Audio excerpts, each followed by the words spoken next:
దేవునికి మహిమ కలుగును గాక. దేవుడు ఇచ్చిన మహాకృపను బట్టి దేవునికి వందనాలు చెల్లిస్తూ ఈ ఆదివారం దినాన దేవుడు మనల్ని పరీక్షిస్తున్నాడు అనే విషయాలు మనం నేర్చుకుందాం. దాని ముందుగా దేవుని ఆరాధిద్దాం.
చేతిలోనే మా జీవితం ఉన్నది. మా దేవా, నీ ఆలోచనలని ఎంతో గొప్పవి.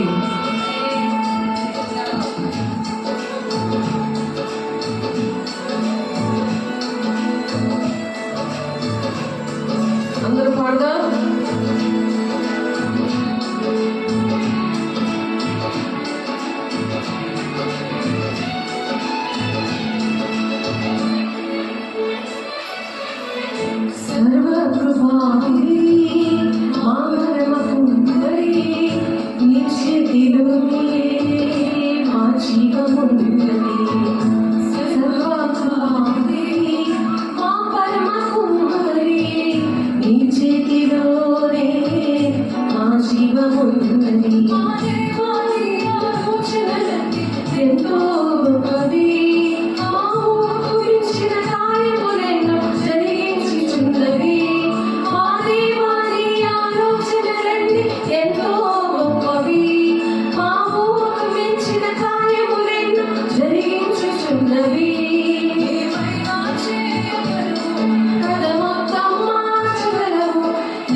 ఆయన ఆజ్ఞ లేనిదే ఏది జరగదు. కాబట్టి ఆరాధిద్దాం. నీ ఆజ్ఞలే ఏదైనా జరుగునా నీ కంచెలాటగా శత్రువు సాధ్యమా నీ ఆజ్ఞలే ఏదైనా జరుగునా నీ కంచెలాటగా శత్రువు సాధ్యమా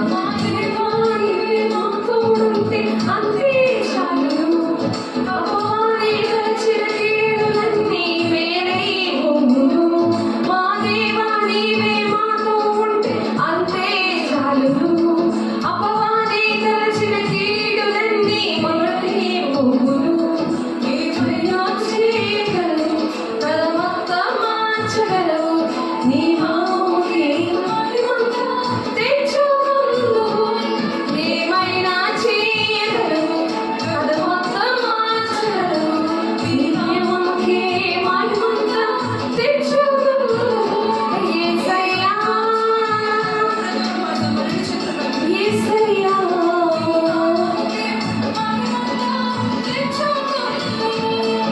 ఏమైనా చేయగలవు తలమంతా మార్చగలవు నీ నామముకే మహిమంతా తెచ్చుకుందువు యేసయ్యా యేసయ్యా నీకే సాధ్యము యేసయ్యా యేసయ్యా నీకే సాధ్యము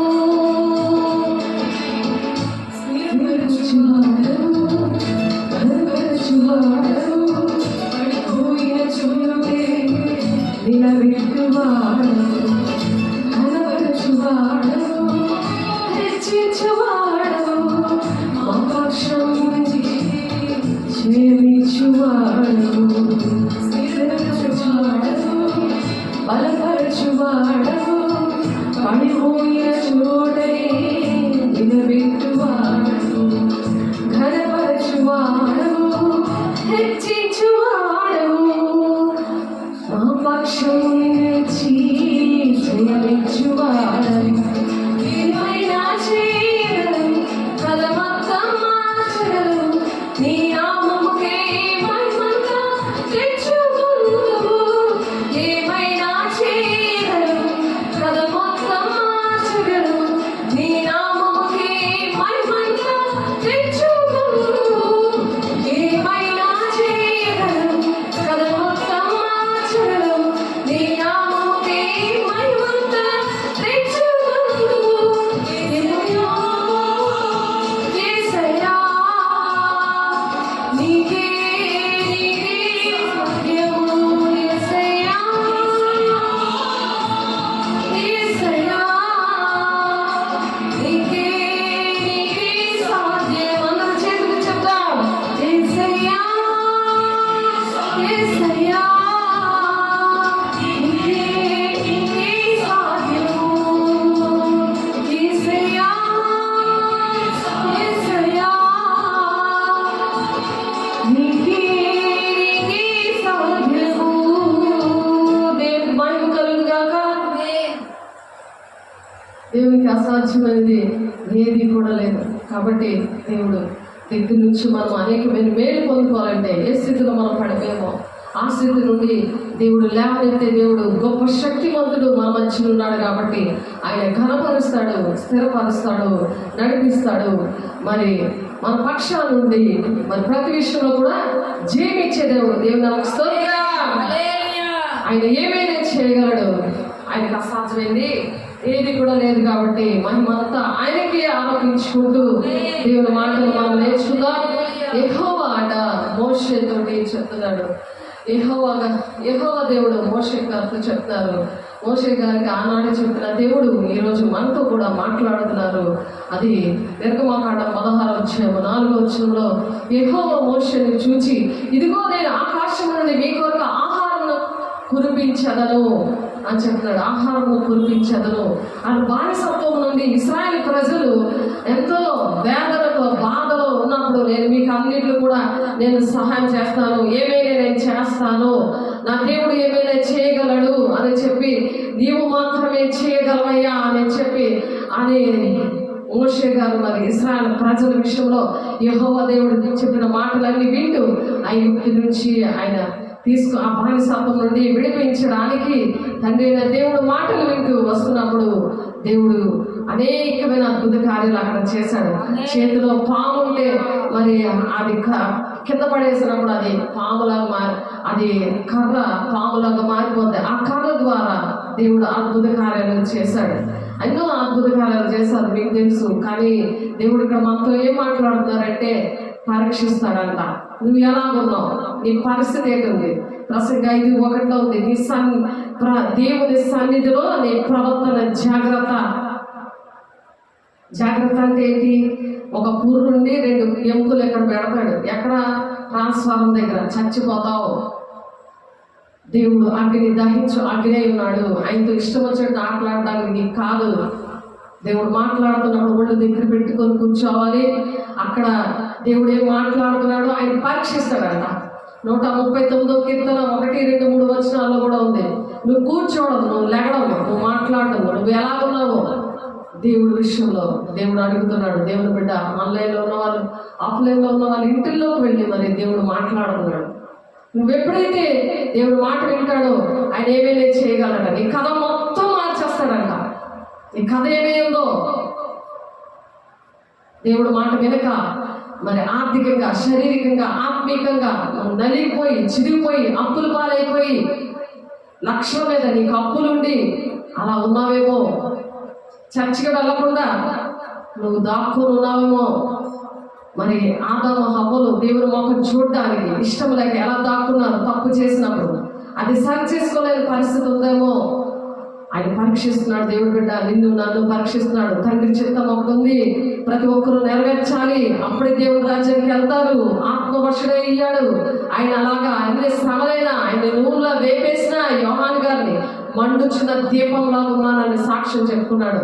ఆయన యెహోవా రొమ్మును ఆనుకున్నాడు. అలాంటి ప్రీతికరమైన మనం సేవ చేయాలని ప్రతి ఒక్కరూ చేయాలి. ప్రతి ఒక్కరూ దేవుని యొక్క శుభవార్తని ప్రకటించాలి. ఆయన మరణ పునరుత్థాన వార్తని, ఆయన జనన మరణ పునరుత్థాన వార్తని, ఆ శుభవార్తని ప్రతి ఒక్కరు కూడా ఎవరైతే ప్రకటిస్తారో, ఎవరైతే దేవుని రాజ్యం తీసుకొని వెళ్తారో వాళ్ళు మాత్రమే దేవుని రాజ్యానికి వెళ్తారు. అన్ని జనుల ఏమి తిందమా, ఏమి త్రాగుదమా, ఏమి భుజిద్దామా చెత్త పెట్టుకున్నావా, నువ్వు దేవుని రాజ్యానికి వెళ్ళవు అని చెప్తున్నారు. అది కాబట్టి మనం ఎలా ఉండాలంటే, నేనైనా మీరైనా దేవుడు ఏ పని అప్పచెప్పడా ఆ పని జాగ్రత్తగా చేయాలి. ఎందుకంటే దేవుని బిడ్డల యొక్క జీవితాలతో ఆడుకునే పని సాతాను కానీ మంద కాదు, సాతాను పని అది. అందుకనే దేవుడు కంచి వేస్తాడు. కంచి వేసినా సరే ఆ కంచినాడు తీసినా సరే ఆడు ఏమి కూడా చేయలేడు.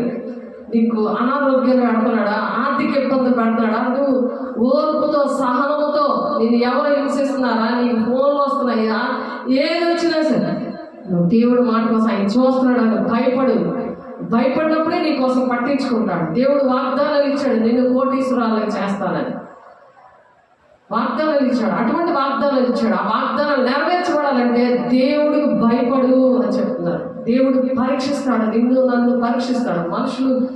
మనుషుల మీద నువ్వు చూడకు, మనుషుల వైపు చూడకు, దేవుడి వైపు చూడు.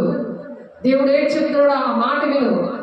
మరి యెహోవా తండ్రి మాట వినడానికి దేవుడు మోషే గారితో మాట్లాడుతున్నాడు. యెహోవా మోషేని చూచి, ఇదిగో నేను ఆకాశం నుండి మీ కొరకు ఆహారమును కురిపించను అంటున్నాడు. ఎంతమంది వాళ్ళు? 6 లక్షల జనాభాకి ఆహారాన్ని కురిపిస్తానంటారు. ఎవరైనా ఉన్నారు ఆ ప్రపంచంలో? అలా ఆకాశం నుండి ఆహారాన్ని కురిపించే దేవుడు ఎక్కడైనా ఉన్నాడా? ఆలోచించండి. మనం ఆలోచించాలి. దేవుడు మాటలు అందుకనే జాగ్రత్తగా వినాలి. నువ్వు మనుషులే చూస్తున్న వినలేవు. దేవుడు నీకు ఇచ్చిన వాగ్దానాలు నెరవేర్చబడవు. నీకు ఆర్థికంగా, శారీరకంగా, ఆత్మీయంగా నేను బలపరిచి స్థిరపరిచి రారాజు బిడ్డలు, ఆయన రారాజులు రాకుమార్తెలుగా ఉండాలంటే, రాకుమారుడిగా ఉండాలంటే చిన్న వాటి కోసం గొడవలాడుకుని ఉండడం కాదు. దేవుడు నేను సన్నిధిలో కూర్చోబెట్టింది. దేవుడు మాట్లాడడానికి ఇష్టపడి నీ సన్నిధిలో, దేవుని సన్నిధిలో నీ ప్రవర్తన జాగ్రత్త అని చెప్తున్నాడు దేవుడు. దేవుని బిడ్డ, నువ్వు దేవుని బిడ్డవా, దెయ్యం బిడ్డవా? దెయ్యం పిల్లలు ఏంటంటే ఆ మాట వినరు, అస్తమాటు పడిపోతుంటారు, స్థిరమైన జీవితం ఉండదు. కాబట్టి స్థిరపరచువాడు, బలపరచువాడు ఆయనే. ఇవన్నీ ఒప్పుకున్నప్పుడు దేవుని దగ్గర పశ్చాత్తాపడి దేవాలయాన్ని క్షమించు అని ఎప్పుడైతే నువ్వు అడుగుతావు, ప్రతి విషయానికి కూడా దేవునికి అలా దగ్గర అవ్వాలి. అనుక్షణము కూడా దేవా నన్ను క్షమించి, దీని విషయంలో నాకు పొరపాటు జరిగింది, నీ సన్నిధిలో నీ ప్రవర్తన జాగ్రత్తగా నేను ఉంచుకోలేకపోయాను, నీ మాట వెళ్ళలేకపోయాను, అందుకే నాకు గుర్తులేదు, ఒక వాక్యం కూడా గుర్తు ఉండట్లేదు, అలా నేను నడవలేకపోతున్నాను, నీకోసం ఏది త్యాగం చేయలేకపోతున్నాను, సమయాలు కానీ, సెల్ ఫోన్ కానీ, ఆ టైంని కానీ, మరి మనుషుల వైపు చూస్తున్నాను కానీ దేవుని వైపు చూడలేకపోతున్నాను అయ్యా అని దేవుని దగ్గర ప్రమాణం చేసినప్పుడు దేవుడు మరలా మాట్లాడడానికి ఇష్టపడ్డాడు. ఇప్పుడే దేవుని మహిమ కలుగును గాక. ఆమేన్. కాబట్టి ఆకాశము నుండి యెహోవా మోషేని చూచి, ఇదిగో నేను ఆకాశం నుండి మీ కొరకు ఆహారమును కురిపిస్తానన్నాడు. ఆహారం కురిపిస్తున్నాడంట ఆయన. ఎవరైనా ఆహారం కురిపిస్తారా? 6 లక్షల జనాభాని ఎవరైనా నడిపిస్తారా? ఎవరైనా నడిపిస్తారా? ఆహారం ఇచ్చి, పోషించి, నడిపించి, అలాగే ఎవరైనా ఎక్కడైనా ఉందా?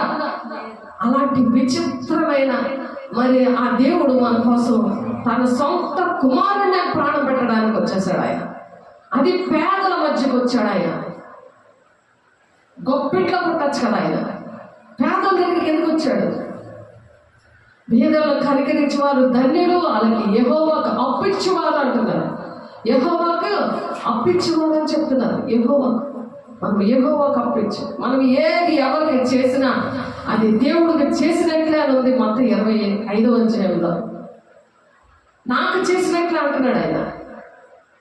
వాళ్ళకి ఆహారం లేని వాళ్ళకి ఆహారం ఇచ్చిన, వాళ్ళకి ఏదైనా బాధలు ఉంటే మనం వెళ్ళి ప్రార్థన చేసి 2 మాటలు చెప్పి వాళ్ళకి అవసరాల విషయంలో మాట్లాడి ఆ గుండె చెదిరిపోయిన వాళ్ళు బాగు చేసిన, నాకు చేసినట్లే. జైల్లో ఉన్న నువ్వు దర్శించిన, మరి హాస్పిటల్లో ఉన్న వాళ్ళు నువ్వు దర్శించిన, నాకు చేసినట్లే అంటాడు. ఒక్కటి నువ్వు చేసినా నాకు చేసినట్లే. మనం ఏమైనా చేస్తున్నామా?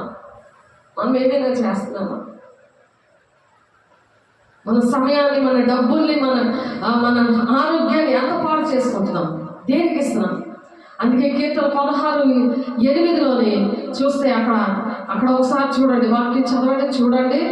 కీర్తన 16:8 మన శరీరము సురక్షితంగా ఉండాలంటే మన ప్రక్కన ఎప్పుడు కూడా దేవుడు ఉన్నాడో లేదో చూసుకోవాలి. లేకపోతే మన ద్వారా పొరపాట్లు జరుగుతాయి. అది జరిగించేది సాతానుడే. ఎవరు? సాతానుడే. సాతాను చేస్తాడు. ప్రతి క్షణంలో కూడా దేవుడు ఉన్నాడా, ఎవరున్నారు అని గమనించగలగాలి. చూడాలి. నిర్గమాకాండ 16:4 మనం టైటిల్ దేవుడు ఇచ్చిన అంశం, దేవుడు పరీక్షిస్తున్నాడు, నిన్ను నన్ను పరీక్షిస్తున్నాడు.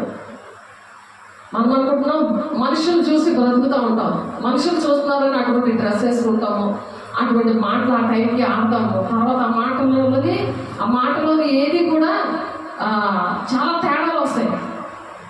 మనకు తెలుసు అవన్నీ కూడా మన జీవితాల్లో కూడా చాలా అనుభవిస్తున్నాం. కానీ దేవుడు పరీక్షిస్తున్నాడు నిన్ను నన్ను. ఒక్క విషయం మనం జ్ఞాపకం చేసుకుంటే, ఎన్ని శ్రమల గుండానే దేవుని రాజ్యానికి వెళ్తామని వాక్యం చెప్తుంది. ఆ శ్రమలు అన్నవి మనకి ఏమీ అనిపించింది, ఎందుకంటే ఆ రారాజ్య బిడ్డలం కదా, దేవుని బిడ్డలు. యేసయ్య అలాగే వెళ్ళాడు. అలాగే శ్రమల గుండానే ఆయన సువర్ణంగా మార్చబడ్డాడు. ఆయన ఇలా బ్రతకాలని 3.5 సంవత్సరాలు కూడా ఆయన ఆ విధంగా నడిపించగలిగాడు. కాబట్టి మన దగ్గర ఎవరు నిలబడ్డారు, మనల్ని ఎవరు నడిపిస్తున్నారు అనే విషయం మనం ప్రతిరోజు కూడా పరీక్షించుకుందాం అనే విషయాలు మనల్ని జాగ్రత్త పరచడానికి, అనేక మందిని దేవుని రాజ్యానికి మతం, కులం, భేదం లేకుండా తీసుకువెళ్ళడానికి మనం వచ్చిన దేవుడు. 16 ప్రకారం దేవుడు మన మధ్యలో ఉన్నాడు. ఆయన మాట్లాడుతున్నారు. కాబట్టి మనము కీర్తనలు 16వ అధ్యాయము 8వ వచనం ఒకసారి చూద్దాం. కీర్తన 16వ అధ్యాయము 8వ వచనం చదవండి. సదాకాలము యెహోవా యందు నా గురి నిలుపుచున్నాను. ఎప్పుడైనా ఒకసారైనా చర్చలో ఉన్నప్పుడైనా చర్చ నుండి బయటికి వెళ్ళాక కూడా, చర్చ లోపల కూడా ఆయన, అందుకే యెహోవా దృష్టి మన మీద ఉన్నది అనేసి వాక్యం చెప్తుంది. నీ సన్నిధిలో దేవుని సన్నిధిలో నీ ప్రవర్తన జాగ్రత్త అని ప్రసంగా 5:1 అందుకే చెప్తున్నాడు దేవుడు. కాబట్టి సదాకాలము యెహోవా యందు నా గురి నిలుపుచున్నాను. మాకు కష్టంలో ఉన్నా, కన్నీళ్ళలో ఉన్నా, వేదంలో ఉన్నా, ఎవరైనా ఇంట్లో చనిపోయినా, నా బాబాలకే చనిపోయాడు 17 సంవత్సరాల బాబు, కానీ 3వ రోజే దేవుడు పరిచర్యలో నిలబెట్టాడు ఒకే ఒక కొడుకు. ఎందుకు? సదాకాలము యెహోవా యందు గురి పెట్టి కృపించేది ఏంటంటే పరిశుద్ధాత్మ దేవుడు. పరిశుద్ధాత్మ దేవుడే ఆ గురి పెట్టేస్తాడు. అందుకే ఆత్మ లేనివాడు నావాడు కాడు అని చెప్తాడు Roman 8:9. ఎందుకంటే దేవుని రాజ్యానికి మనం వెళ్ళాలంటే, దేవుని రాజ్యానికి వెళ్ళాలంటే మరి ఆ పరిశుద్ధాత్మ దేవుడే ఏ మహిమతో దేవుడు ఏ మేఘంలో ఆయన వెళ్ళాడో అదే మేఘంలో మనం తీసుకెళ్ళడానికి పరిశుద్ధాత్మ దేవుడే ఆ పెళ్లి కుమారుడు అనే యేసయ్య చేతిలో ఈ సంఘాన్ని పెడతాడు. పెళ్లి కుమార్తె సంఘముగా మనం సిద్ధపడాలని దేవుడు నిన్ను నన్ను పరీక్షిస్తున్నాడు. పెళ్లి కూతురు చక్కగా సిద్ధపడాలి. సంఘం అనే పెళ్లి కూతురు సిద్ధంగా ఉండాలి. ఎన్ని రోజులు పెళ్లి కూతుర్ని సిద్ధపరుస్తారు? ఎస్తేర్ని 6 నెలలు సిద్ధం చేశాడు. తక్కువ మాత్రం అలంకరణతో అన్నీ తీసేయమంటారు. అన్నీ తీసేస్తే అది వధువు అవుతుందా? పెళ్లి కుమార్తె అవుతుందా? చెప్పండి. అందుకనే 1 యోహాను 4:1 ఈ ఆత్మలు బయలుదేరుతున్నాయో మంచి దినాల్లో అవి మీరు పరీక్షించుకోండి అని చెప్తున్నాడు. 1 యోహాను 4:1 మంచి దినాల్లో అనేకమైన ఆత్మలు బయలుదేరుతున్నాయి, అవి ఏ ఆత్మలో మీరు పరీక్షించుకోండి అంటున్నాడు. ఎందుకు? దేవుడు పరీక్షిస్తున్నాడు కాబట్టి మనల్ని దేవుడు పరీక్షించాడు అనుకో, మనం పరీక్షించుకుంటాం. మనం పరీక్షించుకోవాలంటే సాధారణ పక్కనుంటే మనం పరీక్షించుకోలేం. మన శరీర సంబంధంగా మనము మన మనసులో దేవుని వైపు ఉండకుండా ఇక్కడే కూర్చుంటాం కానీ లోపలంతా తిరుగుతుంది అనుకో, అది సాధారణ చేసే పని. ఆడి దగ్గర ఉంటాడు విత్తన వాక్యం అనే విత్తనం, వెంటనే వాడు ఎత్తుకుపోతాడని మత్తయి 13వ ఉంటుంది. అయితే ఇక్కడ కీర్తన 16:8 ఏం చెప్తారంటే, సదాకాలము యెహోవా యందు నా గురి నిలుపుచున్నాను, ఆయన నా కుడి పార్శ్వన ఉన్నాడు కనుక నేను కదల్చబడను. ఎన్ని శ్రమలు వచ్చినా, ఎంత వేదన వచ్చినా, ఎంత దుఃఖం వచ్చినా కదల్చబడను. దేవుని రాజ్యానికి వెళ్తాం. అందుకే క్రీస్తు అనే బండ మీద దేవుడు మనల్ని నిలబెడతాడు. మన మనుషులు చూస్తే వాడు 10 మందిని కుష్ఠరోగులను దేవుడు స్వస్థపరుస్తాడు, కానీ ఒక్కడికి వస్తాడు, మిగతా 9 మంది ఏరి అని అడుగుతాడు. అలాగే యోహాను సువార్త 6:66 ఇది కఠినమైన మాట అని అంటాడు. ఇది కఠినమైన మాట. ఒకసారి చూద్దాం. అది యోహాను సువార్త 6:66.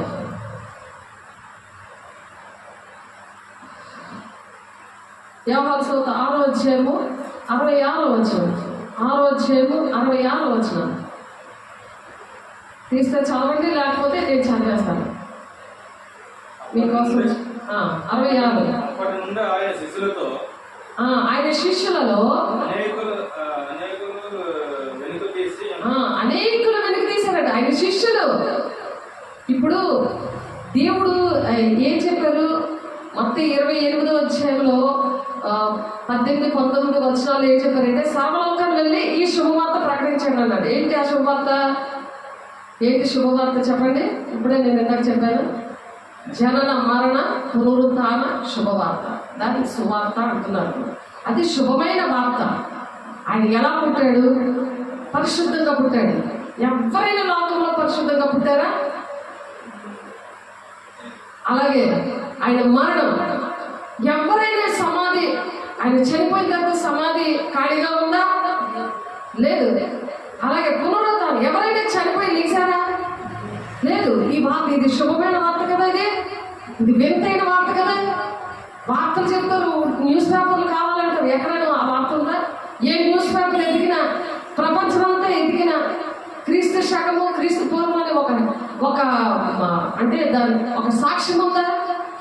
క్రీస్తు శకము కొన్ని జరిగాయి, క్రీస్తు పూర్వం అంటే దేవుడు మన కోసం ఈ భూలోకానికి వచ్చినప్పుడు ఒకటి జరిగింది.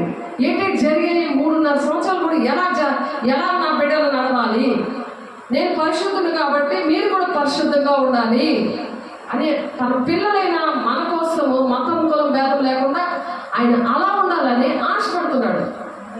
మనం పరిశుద్ధంగా ఉండడం ఆయనకి ఇష్టం, ఆయనకి ఇష్టము. ఎందుకంటే ఆయన పరిశుద్ధుడు కాబట్టి ఆయన శిష్యుడిగా తయారు చేయమనుంది. ఎక్కడ? మత్తయి 28వ అధ్యాయంలో 18-19 వచనాలు ఏముంది? ఆయన శిష్యులుగా సర్వలోకానికి వెళ్ళి సర్వ సృష్టికి సువార్త ప్రకటించండి అందరికీ చెప్పాడు అన్నమాట. దాని గ్రేట్ కమిషన్ అంటే ప్రధానమైన ఆజ్ఞ.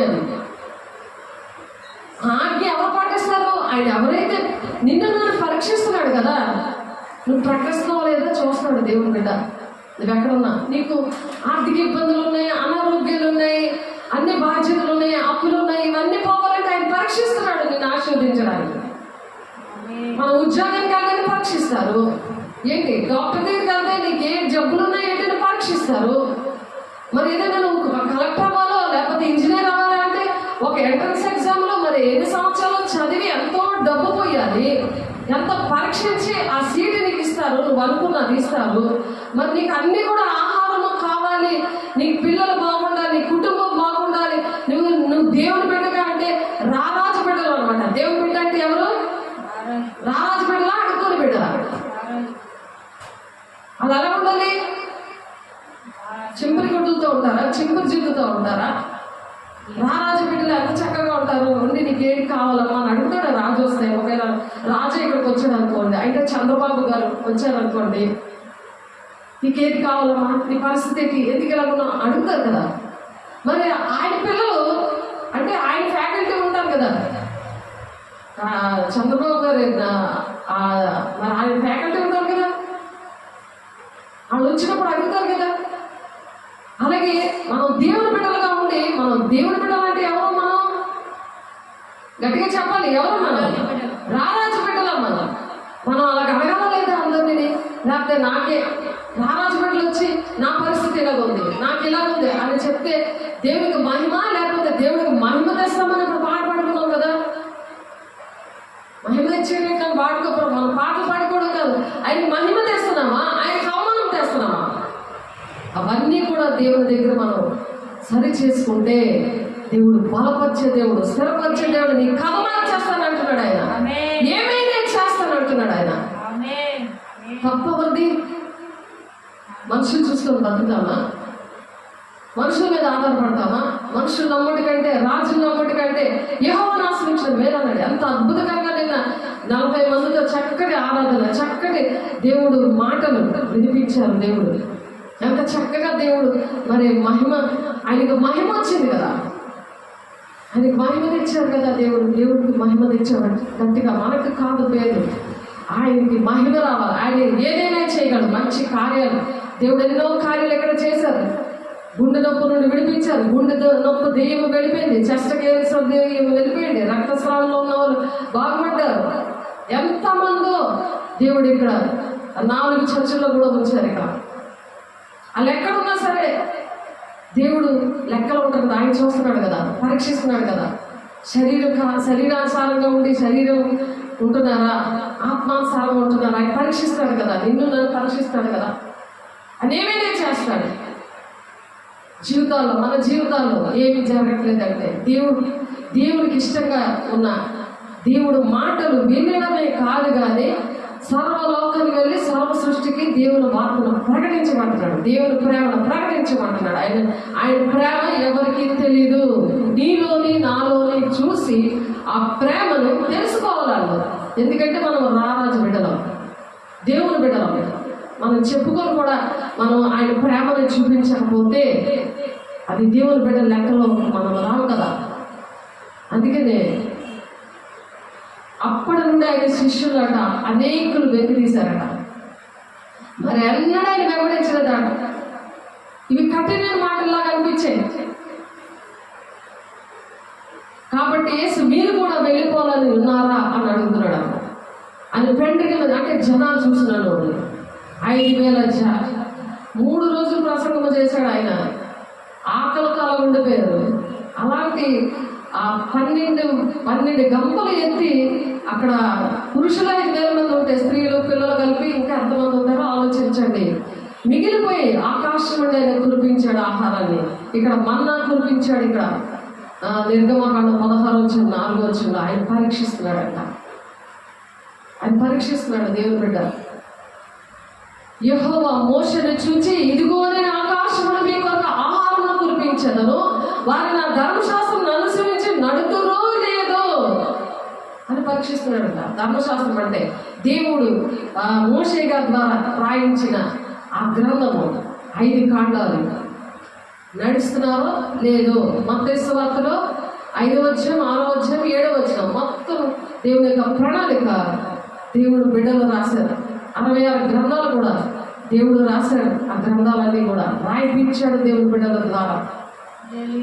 ఆనాడు పరిశుద్ధాత్ముడు వస్తూ వెళ్ళిపోయేవాడు. ఈనాడైతే నీలో నాలో అనుక్షణము ఉండి నడిపించే దేవుడు. అందుకే ఆత్మ లేనివాడు నా వాడు కాడు అని చెప్తున్నాడు. కన్ఫర్మ్ చేశాడు దేవుడు. ఇంట్లో వాళ్ళ భార్య నువ్వు నా వాడు కాదని అంటే నీకు ఎంత బాధ ఉన్నది. భార్య నేను వాడు కాదు, నువ్వు నాకేంటి చేయట్లేదు, నువ్వేం సంపాదించడంటే నీకు నాకు ఎలా ఉంటుంది ఆలోచించండి. మరి దేవుడే అంటున్నాడు నువ్వు నా వాడు కాడు, నువ్వు కావాలని అంటుంటే ఎలా ఉంటుంది? ఆత్మ లేకపోతే కష్టాలు వస్తే దేవుని దగ్గరికి రాలేరు, దేవునితో గడపలేరు, దేవుడు పరీక్షిస్తున్నాడని ధర్మశాస్త్రం లోబడలేరు. వారు నా ధర్మశాస్త్రం అనుసరించి నడుతురో లేదో అని నేను వారిని పరీక్షిస్తున్నాను అంటున్నాడు. ఈ అంశంలో ఆయన పరీక్షిస్తున్నాడనే మాటలు మనం ఆ భయం కలిగి ఉన్నప్పుడు ఆయన ఏదైనా చేస్తాడంట. దేవుని బిడ్డ నీ జీవితంలో నా జీవితంలో ఆయన ఏదైనా చేయాలంటే మనల్ని దేవుడు పరీక్షిస్తున్నాడని ఒక్క పాయింట్ పట్టుకొని దేవుడు చూస్తున్నాడని ఆ ఒక్క మాటను పట్టుకొని దేవుని దగ్గర ప్రతిదీ కూడా మరి అలాగ సరి చేసుకున్నప్పుడు దేవుని విడిచిపెట్టి ఆనాడు అప్పటి నుండి ఆయన శిష్యులు అనేకలు వెనక్కి తీసి మరి ఎన్నడూ ఆయన వెంబడించలేదట. మరి అక్కడ 5,000 మంది కన్నా ఎక్కువ మందికి దేవుడు అక్కడ ఆ దేవుడు మాటలు చెప్పి అక్కడ అద్భుత కార్యాలు చేసి 2 చేపలు 5 రొట్టెలు, 2 రొట్టెలేనా అవి 5 చేపలు కదా. ఆయన మనుషులు చూసాడా, దేవుడు చూసాడా, ఎంత కార్యం చేశాడు అక్కడ? చేసాడా లేదా?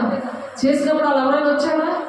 మన జీవితాల్లో కూడా ఎవరు ఏం చేయరు, ఎవరు ఏం చూడరు, ఎవరు మనం పట్టించుకోరు. దేవుడి సంగతే అలా ఉంది. దేవుడే వాళ్ళని చూడలేదు, తండ్రినే చూశాడు. తండ్రి చిత్తాన్ని నెరవేర్చడా లేదా? దేవుడు తండ్రి కుడి పార్శ్వన కూర్చున్నాడా లేదా? కూర్చొని పరిశుద్ధుల కోసం విజ్ఞాపన చేస్తున్నాడు. ఎవరైతే ఆ పరీక్షలో పాస్ అయ్యారో ఇప్పుడు ధర్మశాస్త్రంని అనుసరించి నడుస్తున్నారని చెప్తున్నారు కదా. నిర్గమకాండము 16వ అధ్యాయం 4వ వచనం ఉంది ఈ మాట. దేవుని బిడ్డ ఒకసారి ఆలోచించు. ఆన్లైన్లో ఉన్న బిడ్డలు, ఆఫ్లైన్లో ఉన్న బిడ్డలు కూడా ఆలోచిద్దాం. మనం అందరం ఆలోచించి ఆయన పరీక్షిస్తున్నాడు, మనం చూస్తున్నాడు. చూచుచున్న దేవుడు ఆయన, చూచుచున్న దేవుడవు నీవే యేసయ్యా, చూడముచ్చటాయని సుకుమార సుమములైన నీ నేత్రాలం కృతము. మనుషుల చూపులు మనకొద్దు, ఆయన చూస్తున్నాడా లేదా అది మనకు కావాలి. ఆయన మనతో మాట్లాడుతున్నాడా లేదా అది కావాలి. అప్పుడు మనకు నెమ్మది, సంతోషం.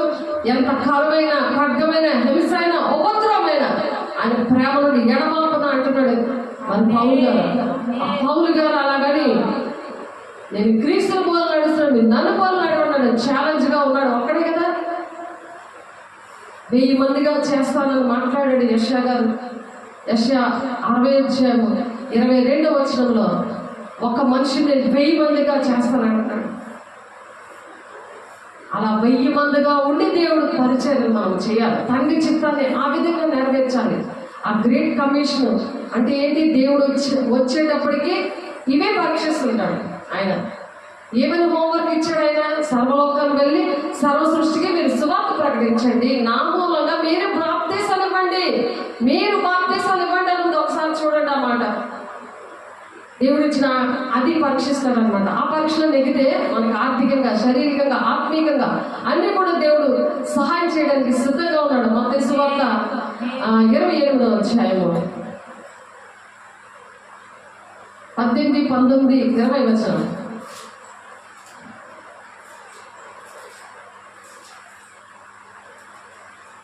తీసారా?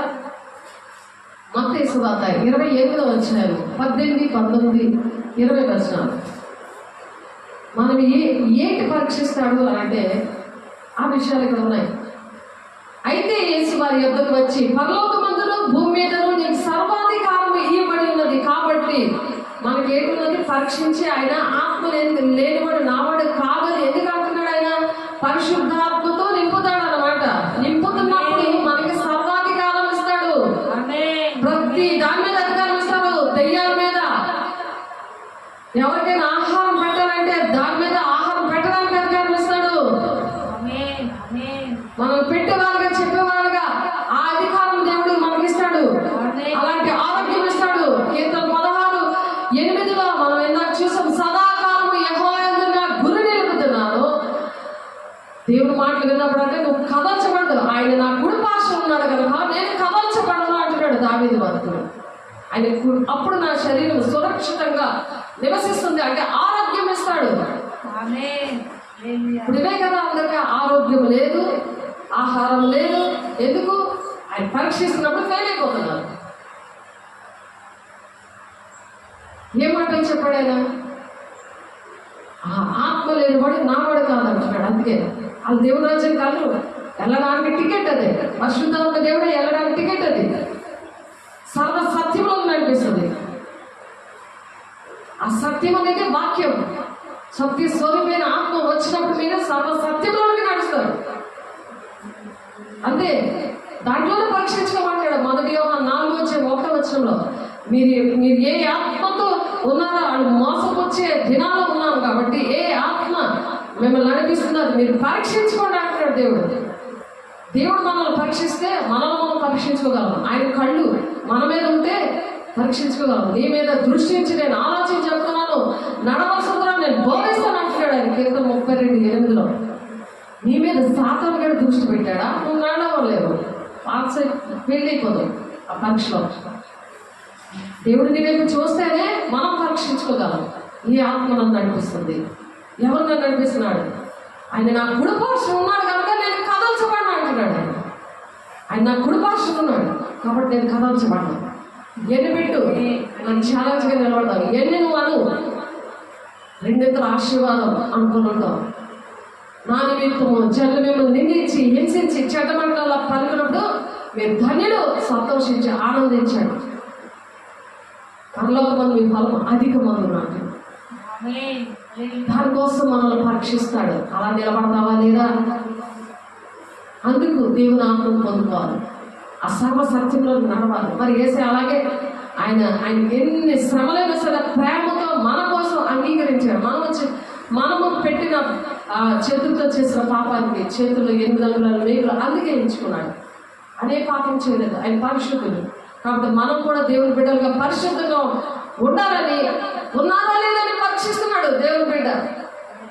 మీరు పరీక్షించే వాళ్ళు ఉంటే మీకు మంచిదే కదా. నువ్వే గోతులు పడిపోతావు,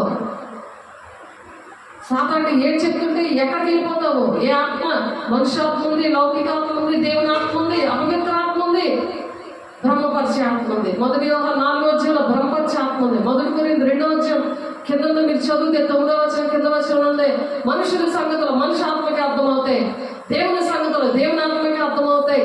లోకానుసారంగా జరుగుతున్నప్పుడు లౌకిక ఆత్మతో ఆ మనుషులు ఉన్నాడు అనుకోండి, మన ఆ లౌకిక ఆత్మకే అర్థమవుతాయి. మనం దేవుని ఆత్మతో ఉన్నప్పుడు వాళ్ళకి అర్థం కావు, మన మాటలు మన పరిస్థితులు అర్థం కావు, మన మాటలు అర్థం కావు, మన మాట వినరు. బాధపడకు, దేవుడినే విడిచిపెట్టి వెళ్ళిపోయారు, శిష్యులు వెళ్ళిపోయారు. ఆయన శిష్యులు 12 మంది తప్ప ఎవరూ లేరు. ఆ శిష్యుల ద్వారానే దేవుడు ఈ రాజ్యాన్ని కట్టాడు. ప్రపంచం అంతా కూడా బ్రాహ్మణ్స్ దగ్గర తోమా గారు వచ్చారు, ఇండియాలో కట్టాడు ఆయన. మన గ్రామంలో, మన కుటుంబంలో, మన దేశంలో మనం కట్టకపోతే దేవుడు లెక్క అడుగుతాడు. ధవళ సింహాసనం దగ్గర తీర్పు పెడతాడు. నువ్వు శరీరంతో జరిగించిన మంచిమైనా సరే చెడ్డమైనా సరే న్యాయపీఠం ముందు ప్రత్యక్షం కావాలి. నువ్వు నన్ను అందుకని పరీక్షిస్తున్నాడు దేవుడు. అది అందుకని పరీక్షిస్తున్నాడు. ఆయన మన మీద దృష్టి ఉంచే మంచిదా కాదా? అలాగా ఆయన దృష్టి పెట్టాలని దేవుని సన్నిధి మనము అనుక్షణము అనుభవించాలి. మనకి ఇష్టమైన పాటలు పాడుకుంటుంటే దేవుని సన్నిధి నిండిపోతుంది. మనకి ఇష్టమైన పాటలు వచ్చు కదా, ఆ పాటలు మనం పాడుకుంటున్నప్పుడు, ఇంట్లో వింటున్నప్పుడు అది షింక్ అయిపోతుంది ఒంటిలో. వాక్యం కూడా షింక్ అయిపోతుంది. షింక్ అయిపోయి అది నువ్వు బాధలో ఉన్నప్పుడు ఆ పాట మాట్లాడుతూ ఉంటుంది. అది పాట నీ రింగ్ అవుతూ ఉంటుంది. అది నీ నోట్లోంచి రావాలి. అది దేవుని స్తుతిస్తూ ఉంటారు. నువ్వు ఏ కండిషన్లో ఉంటా, ఏ బాధ ఉంటా, ఆ పాటే ఆ పాట ద్వారా నేను దీంతో మాట్లాడి నేను బలపరుస్తూ ఉంటాడు. ఒంటరి వాడు పాడగా పాడాలి ఆ పాట. రాజాని సన్నిధిలో నేనుంటానయ్యా, మనసారా ఆరాధిస్తూ బ్రతికేస్తానయ్యా అని ఆరాధిస్తామన్నమాట. నువ్వు బాధలో ఉన్నా సరే ఆ పాట నేను గట్టి పాడాలి. తర్వాత ఏంటి,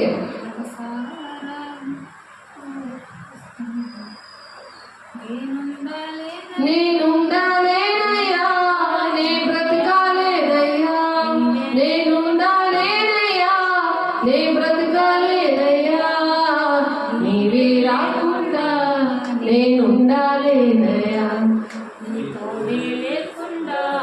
నే బ్రతకాలేనయ్యా. ఏదైనా పోరుంటే ఆ ఒంటరి పోరు నుండి వినిపిస్తాడంట. ఒక మనిషిని 1000 మందిగా చేస్తాడని ఉంటుంది ఆ పాటలో. అలా దేవుడు ఆ పాట ద్వారా నేను మాట్లాడేస్తూ ఉంటాడు. అలాగా ఆరాధించాలి. అనుక్షణం కూడా ఆరాధించాలి. ప్రతి పాటల ద్వారా మాట్లాడతాడు. అంటే ఎక్కువ అందరికీ పాటలు అంటే ఇష్టం ఉంటుంది. వాక్యం అనేది ఎవరైతే అలా సరి చేసుకుంటారో, పాట ద్వారా, దేవుడు మాటల ద్వారా, సేవకుల ద్వారా మరి అలా సరి చేసుకుంటారో, వాక్యం వస్తున్నప్పుడు ఆ ఉదక స్నానము దేవుడు చేపిస్తున్నప్పుడు, వాక్యం అనే ఉదక స్నానంలో అలా స్నానం చేస్తున్నప్పుడు అలా సరి చేసుకుంటారో వెంటనే విడుదల వచ్చేస్తుంది. స్పాట్లో విడుదల వస్తుంది. లేకపోతే వినేవారుగా ఉన్నామనుకో విడుదల త్వరగా రాదు.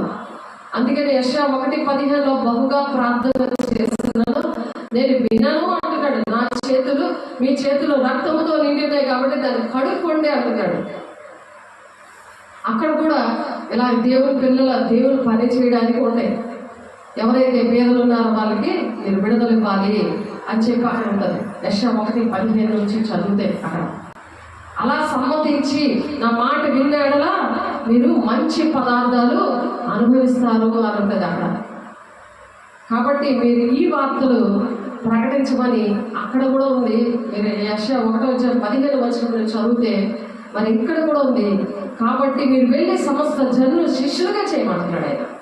శిష్యులుగా మనం శిష్యులుగా తయారవ్వాలి కదా. ఫస్ట్ మనమే శిష్యులుగా తయారు లేకుండా ఇంకొకరు శిష్యులుగా తయారు చేయగలమా? ఇప్పుడు 12 మంది శిష్యులు దేవుని దగ్గర ఏమని అడుగుతున్నారు? పేతురుని శిష్యులను అడుగుతుంటే మీరు కూడా వెళ్ళిపోవాలని అనుకుంటున్నారంటే మిమ్మల్ని నుంచి అలాగే వెళ్ళిపోతామయ్యా అని పేతురు కన్నీళ్ళు పెట్టుకొని అంటారు. కొద్దిమంది భయపడద్దు అంటున్నాడు. దేవుని రాజ్యం ఇరికైన మార్గం కొద్దిమందే వెళ్తారని ఉంది. ఆ కొద్దిమందిలో మనం ఉందామా వద్దా? దేవుని నామమునకు స్తోత్రం. కాబట్టి మీరు వెళ్ళి సమస్త జనుల శిష్యులుగా చేయండి, తండ్రి యొక్క కుమారుని యొక్క పరిశుద్ధాత్మ యొక్క నామములో వారికి బాప్తిసాలు ఇవ్వండి. ఇద్దామా వద్దా? దేవుని నామమునకు స్తోత్రం. దేవుడు ఈ తీర్మానాలు పెడుతున్నాడు. దేవుడు ఆయన పరీక్షిస్తున్నాడు కదా. పరీక్షలో ఇలా టిక్ పెడతాడు అనమాట. ఈ బిడ్డలు పరీక్షలలో పాస్ అయ్యారు, ఈ కుటుంబాన్ని నేను కంపల్సరీగా దీవించాలి, ఈ బిడ్డలు నేను దీవించాలి. ఒక మనిషి అన్నాడు కానీ 1000 మందిగా నేను చేయాలని ఇష్టపడుతున్నాను అంటున్నాడు. ఆమేన్. కాబట్టి నేను 3వదిగా 20లో అంటున్నారు. ఏమంటున్నారు చూడండి, 20వ వచనంలో ఏమంటున్నారు? నేను మీకు ఏ సంగతులు ఆజ్ఞాపించదునో. ఇప్పుడు ఎవరిస్తున్నారు మనకి ఆజ్ఞలు? ఈ మాటలు ఆజ్ఞలు అంటే ఏంటి? దేవుని మాటలు. కాబట్టి నేను మీకు ఏ సంగతులు ఆజ్ఞాపించానో వాటన్నింటినీ కట్టుకున్న వల్లని వారికి బోధించండి అంటాడు. ముందు మనకు రావాలి కదా, మనం పాటిస్తాం కదా, ఇంకొకరు చెప్తాం. నువ్వు నడవకుండా, నువ్వు బోధించకుండా, నువ్వు అభిషేకం తీసుకోకుండా దేవుని మాట దేవుని దగ్గర ప్రిపేర్ అవ్వడానికి, దేవుని శక్తిని పొందుకోవడానికి ఎంత టైం పడుతుంది? ఆలోచించండి. ఇక్కడ దేవుడు పరీక్షిస్తానంటాడు కదా. ఆ పరీక్షల్లోని మనము దేవునాత్మ పొందుకున్నప్పుడు ఆ పరీక్షలో అందరూ కూడా పాస్ అయిపోతాం. ఒక ఆయన చాలా దీనమైన స్థితిలో ఉన్నప్పుడు ఆయన కోటీశ్వరం చేశాడు. ఆయన కానీ పరిశుద్ధాత్మను పొందుకుంటున్నారట అందరూ. ఆ భార్య కూడా పొందేసుకుందంట. ఆ పరిశుద్ధాత్మను అందరూ కూడా ఆ సన్నిధిలో పండుకుంటుంటే ఆయన మాత్రం చెమట పట్టేసి చెక్క కూడా తడిసిపోయిందంట. కానీ పొందుకోలేకపోలేదు. కానీ ఒక ఆయనకి క్షమాపణ చెప్పలేదంట. ఆయనకి వెళ్ళి క్షమాపణ చెప్పగానే వెంటనే పొందుకున్నాడు ఆయన పరిశుద్ధాత్మను. అందుకనే నీకు నాకు విరోధంగా ఏది ఉండకూడదని చెప్తున్నాడు.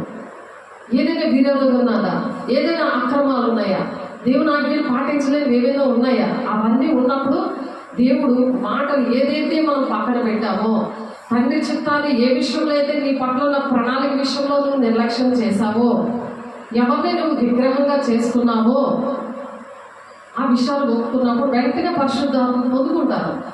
మీరు ప్రతిరోజు కూడా ఈ చర్చ ఖాళీ ఎప్పుడు 24 hours అందుబాటులో ఉంటుంది.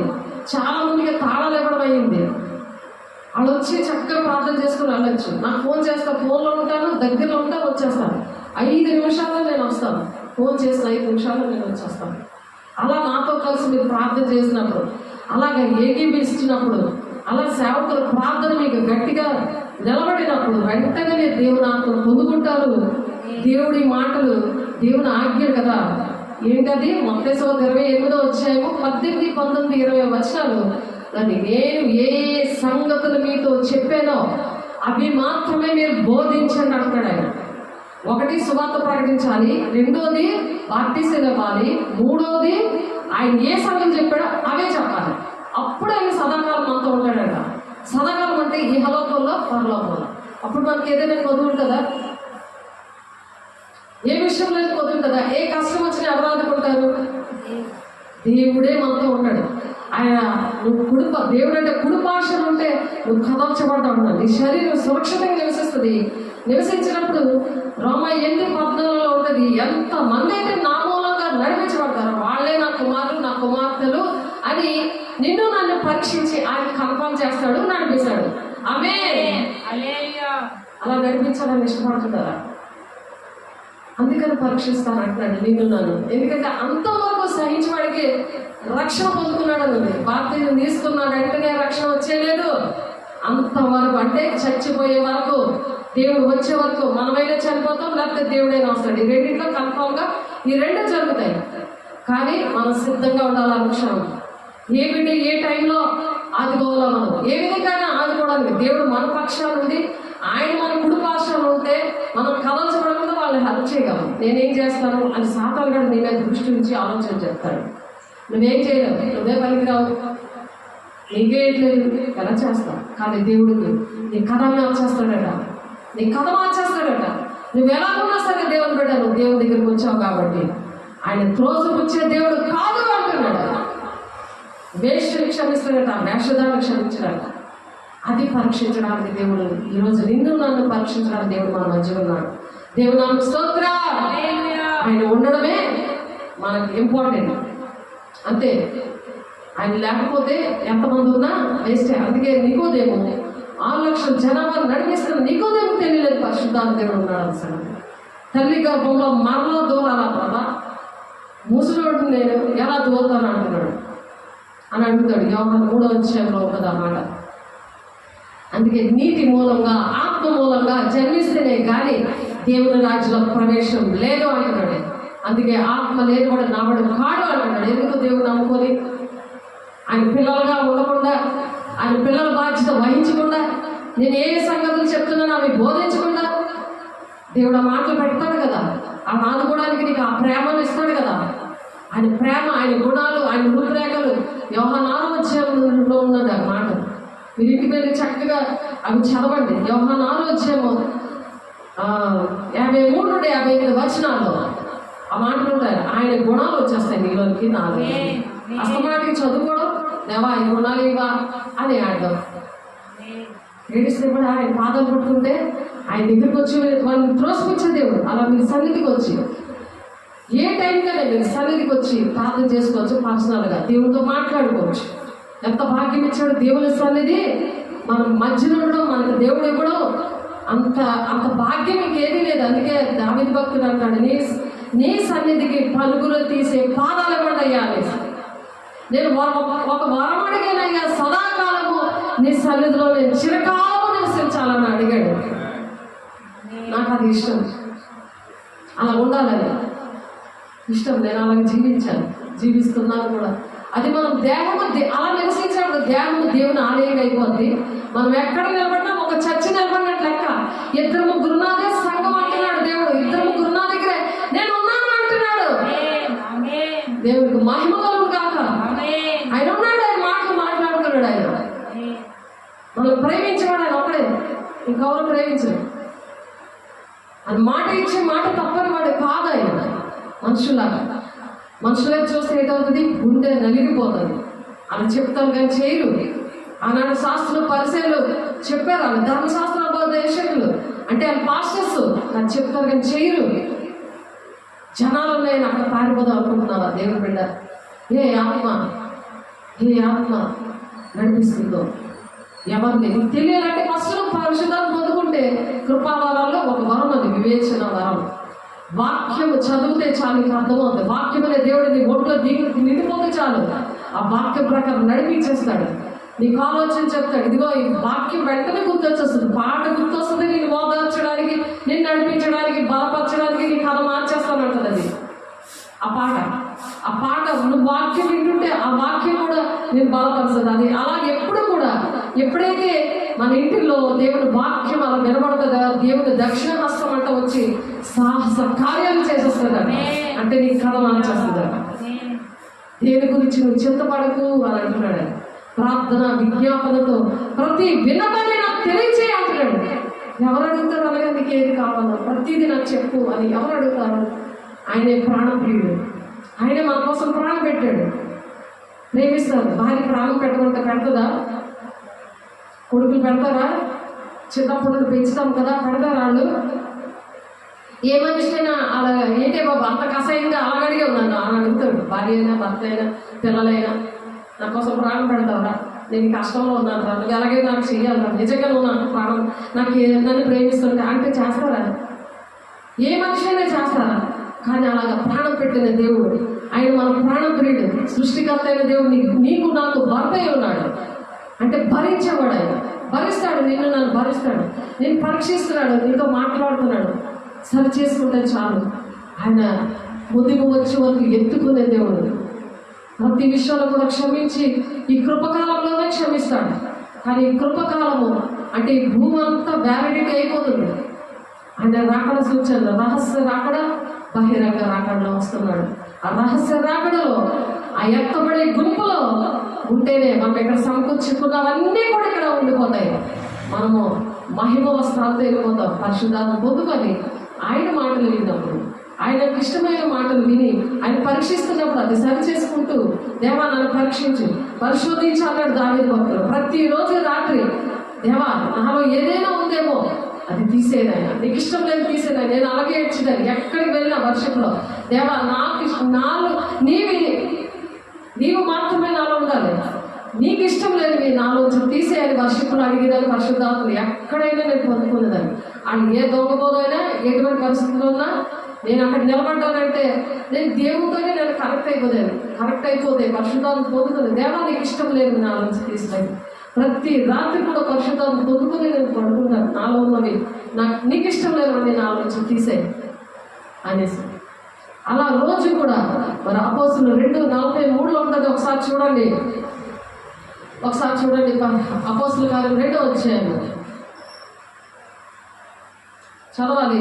త్వరగా చదివితే త్వరగా మనం ముగించుకుందాము. అపోస్తుల కార్యం 2వ అధ్యాయం 42వ వచనంలో వీరు అపోస్తుల బోధ యందును సహవాసమందును రొట్టె విరిచెదను ప్రార్థన చేయటందును ఎడతెగక ఉండేది. ఎడతెగక అంటే అర్థం ఏంటి? ఎడతెగక అంటే అర్థం ఏంటి? అస్తమానం. ఎడతెగక ఏంటి? రోజు.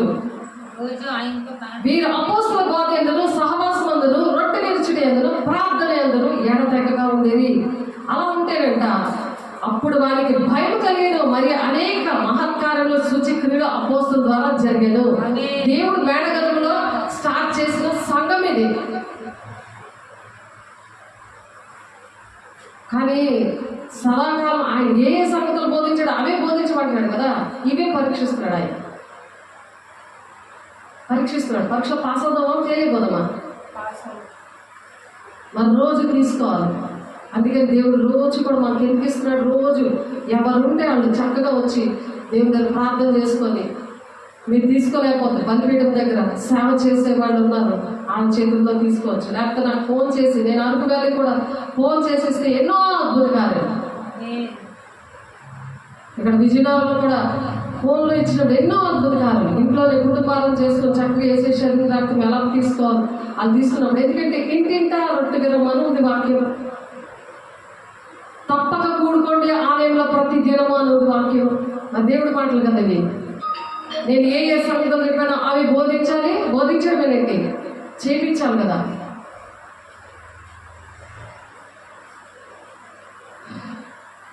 నలభై 46 వచనం. మరియు వారి ఏక మనసులో ప్రతి దినము దేవాలయంలో తప్పక కూడుకొనుచు.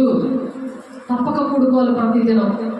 అందుకే ప్రతి దినము కూడా ఇక్కడ బల్లారాధన పర్సనల్గా తీసుకుంటారు. బలిపీఠం దగ్గర సేవ చేసిన వాళ్ళు ఆమె చేతులు కూడా మీరు తీసుకోవచ్చు, మీకు అర్హత లేనప్పుడు.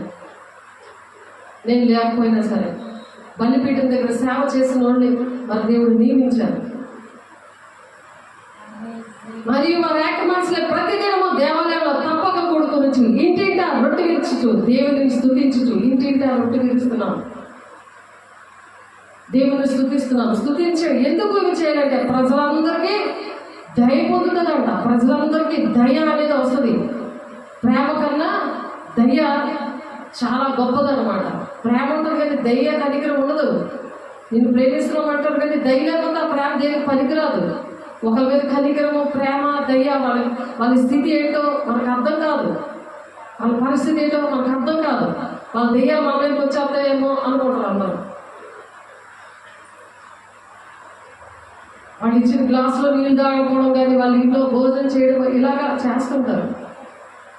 కాబట్టి ఆనందముతోనూ నిష్కప్తమైన హృదయంతోనూ ఆహారం పుచ్చుకొనుచుండేది, మరి ప్రభు రక్షణ పొందుచున్న వారిని దినము వారితో చేర్చుకుంటున్నారట. ఇంటిలోనే చర్చిలోనే అనుదినము చేర్చుకోవాలని మనం చేర్చుకుంటున్నామా? నేను ఏ సంగతులు చెప్పినా అవే బోధించబడినాడు దేవుడు. ఏ ఆత్మలో నేను పరీక్షించుకొని అంటున్నాడు దేవుడు. 1 యోహాను 4:1 మనం ఏ ఆత్మల దగ్గర ఉంటున్నాం మనం పరీక్షించుకుందాం. ఎందుకంటే దేవుడు మనల్ని పరీక్షిస్తున్నాడని నిర్గమకాండం 16వ అధ్యాయం 4వ వచనంలో, వారు నా ధర్మశాస్త్రం అనుసరించి నడుతురో లేదు అని నేను వారిని పరీక్షిస్తున్నాను అంటున్నాడు ఆయన. దేవుడు నమ్మకం వేస్తే కదా పరీక్షలో తెలియకపోతే అలా నడుద్దామా? లేకపోతే మనుషులు ఏం చెప్తున్నారో వాళ్ళు అలాగే నడిపిస్తున్నారో వాళ్ళు అనుకం లేకపోదామా? ఒకసారి ఆలోచించండి. మనం అలాగ ఆలోచించి, నేను కూడా అనేకమైన బ్రాంచ్లు, అనేకమైన బోధలు నేను విని, నేను ఆ విషయంలో నేను మోసపోయినప్పుడే దేవుడికి నా జీవితం అంకితం చేసి దేవా నాకు భక్తి నేర్పించి అన్నప్పుడే దేవుడు నాకు నేర్పించాడు. మీరు కూడా అలాగే అడిగినప్పుడు మీరు కూడా ఆ విధంగా బోధిస్తాడు దేవుడు, నడిపిస్తారు. కాబట్టి దేవుడు ఈ మాటలు దీవించును గాక. ప్రార్థన చేసుకుందాం. పరిశుద్ధుడ, ప్రేమ గల దేవ, అభిషేకుడా, ఇంతవరకు మాతో మాట్లాడి ఆయన మీరు మహిమ పొందుకున్నందుకు వందనాలయ్యా. అయ్యా తండ్రి, ఆన్లైన్లో ఉన్నవాడిని, ఆఫ్లైన్లో ఉన్న బిడ్డని మీరు బహుగా దీవించి ఆశీర్వదించి ప్రభా వాక్యాన్ని అంగీకరించడానికి వారి హృదయాల నూరంతులుగా ఫలవంతముగా మీరు నింపుతున్నారే నీకు స్తోత్రం. కృష్ణుడు ఆటంకాలన్నీ వేస్తున్నాము లైవ్ అయిపోవాలి. ప్రతి గృహంలో కూడా నాకు సన్నిధానం ఉండాలి కాక. ప్రతి ఒక్కరిని ఆత్మతో అభిషేకంతో నింపండి, మహిమతో నింపండి సదాకాలము. నాయన మాతో మీరు ఉండి ప్రభా. ఇదిగో నాయన మీరు పరీక్షిస్తున్నందుకు నీకు వందనాలయ్యా. మీరు మమ్మల్ని చూస్తున్నందుకు నీకు వందనాలు. మనుషులు చూస్తే మేము బ్రతకలేమయ్యా, మీరు చూస్తే మేము బ్రతకగలమని ఇష్టపడుతున్నాం ప్రభా. మీరే నాయన అధ్యక్షత వహించినందుకు, మీరే మహిమ పొందుకున్నందుకు, మీ సాక్షిగా మమ్మల్ని నిలబెట్టుకుంటున్నందుకు మరి నాయన మీకే కోట్లాది వందనాలు స్తోత్రాలు చెల్లిస్తూ నాయన అయ్యా మేము చేస్తున్న ప్రతి పరిచయంలో పరిచర్య చేయడానికి ఇష్టపడుతున్న ప్రతి ఒక్క బిడ్డని, చేతులెత్తిన ప్రతి ఒక్క బిడ్డని కూడా మీరు ఆశీర్వదించండి. తీర్మానం చేసుకుంటున్న ప్రతి ఒక్క బిడ్డని కూడా మీరు దీవిస్తున్నందుకు మనుషుల వైపు చూడకుండా నీ వైపు చూసి ప్రభా. అయ్యా నాలో ఉన్నవన్నీ తీసివే ప్రభా, నన్ను పరీక్షించు, నన్ను పరిశోధించు అని ప్రతి క్షణము అడగడానికి నా తండ్రి. అయా తండ్రి తండ్రి చిత్తాన్ని నెరవేర్చి నీ రాజ్యాన్ని వారసులుగా ఉండడానికి, ఎంతబడి గుంపులో ఉండడానికి అయ్యా రహస్య రాకడలు వస్తున్నాడు ప్రభు. నీ స్వరం వినగలిగే చెవులు, అయ్యా నీ మాటలు గ్రహించగలిగే నాయనా మనోనేత్రాలు ప్రతి ఒక్కరికి తెరిచి ఏ ఒక్కరు నశించిపోకుండా ప్రభు ప్రతి ఒక్కరిని నీ మార్గంలో నడిపించుకొని మతం కులం భేదం లేకుండా మీరు ప్రతి ఒక్కరిని ఆశీర్వదించి నడిపించి మహిమ ఘనత ప్రభావాలు మీరే పొందుకుంటాను. వందనాలు స్తోత్రాలు చెల్లిస్తూ వేసే పరిశుద్ధ నామంలో బ్రతిమలాడు పెట్టుకుంటున్నాం తండ్రి. ఆమేన్. తండ్రి యొక్క దీవెన, కుమారుని యొక్క కృప, పరిశుద్ధాత్మ యొక్క నిత్య సావాసము సదాకాలము సకలోక పరిశుద్ధులకి మా బిడ్డలందరికీ కూడా సదాకాలము తోడే నడిపించును గాక. ఆమేన్ ఆమేన్ ఆమేన్. దేవునికి వందనాలు. God bless you. దేవుని బిడ్డలందరినీ ఆశీర్వదించి దీవించును గాక. ఆమేన్.